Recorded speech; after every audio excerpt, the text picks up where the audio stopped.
with Raila Odinga. Yes. And you've tweeted about it and said that the MP from Makadara, George Alai, was very disrespectful. Who was supposed to be the chairperson of that meeting. He said himself he was a chairperson, that he disrespected the MCAs, that there was coercion, that MCAs were even told they would be denied the party ticket come 2027.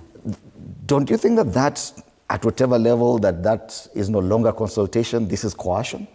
No, I think that the intention of the principles were very nice and very appropriate, but I don't think that, you know, some of the leaders, especially the ones who have been very dominant in the National Assembly, are fair to fellow elective leaders, because they assume that just because we are MCAs, we are their juniors. And it's not that so, because we are all directly elected by the people. It is very unfortunate that he decided to tell us that, you know, you'll not get tickets, because we had a life before politics. So he actually said that? He actually said that, and you know, I repeat, and I think we even told him off. He apologized yesterday to us, but he told him that he has to apologize in public, because some of these things he said, it is not only disrespectful, but it's also hurting some of the people who are in that assembly. This is the first time they are getting into elective politics. And if that is going to be the experience, it is not going to change their psyche in the national governance. It is going to, you know, whenever they are engaging with their political leaders, they are going to think that they have to bend or kowtow to whatever they are being told. So I don't think it's very fair for the governance of this country, not to the MCAs only, but to the governance, the spirit of collective responsibility, that we have to hold each other to account. If we are going to suspend, BAMBA was very apologetic, and he told Governor Sakaja, please work and apologize to these members, because there's nothing here you are disputing. So these people are saying the truth. Please wake up, apologize, tell us how fast you're going to implement this. At our meeting at the Jaramogi Oginga Foundation, he promised to change everything.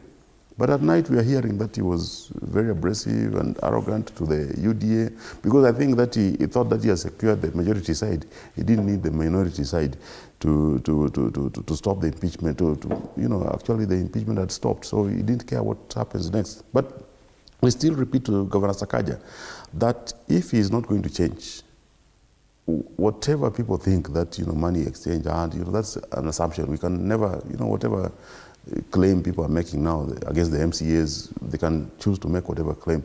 But we can tell them for a fact that we are not settled with whatever has been agreed. We respect our principles greatly, but if nothing is going to change within the 2 months, and we know it's not going to change. The first conversation when we got elected, we held with Governor Sakaja. We told Governor, we sat with him down and we told him that some of the money you're going to use to develop Nairobi is not going to come from even your pockets.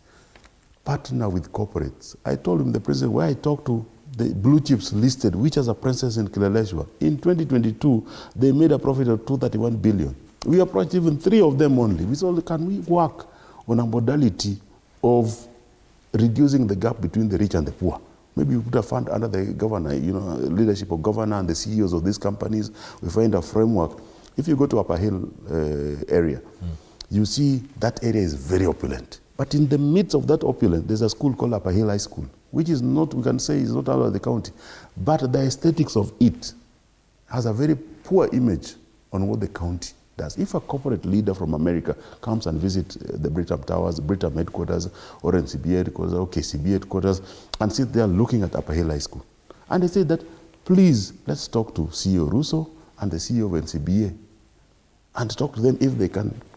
These CEOs said, we can work with you and uplift the standard of this school. But the governor is permanently a shakahola.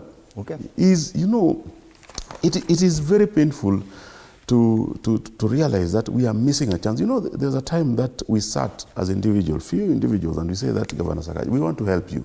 And we believe that your success is our success. And it should not be that we are coercing you all the time, then it comes in the media that, oh, tunataka pesa. And we say that, can we find a way that we are going to work to ensure that we deliver some of these things? He told us that, nyinyi fanyeni kazi yenu ya assembly, mimi nitabaki na executive, lakini mkinisukuma sana, and you have a reason to impeach me, I can exit this Kenyan politics for 10 years and still come back younger than you people. You see the kind of frustration here, and one wonders, because the MCAs are very close to the people. And if at all the MCAs have found it fit to bring up a motion of impeachment against a governor, however special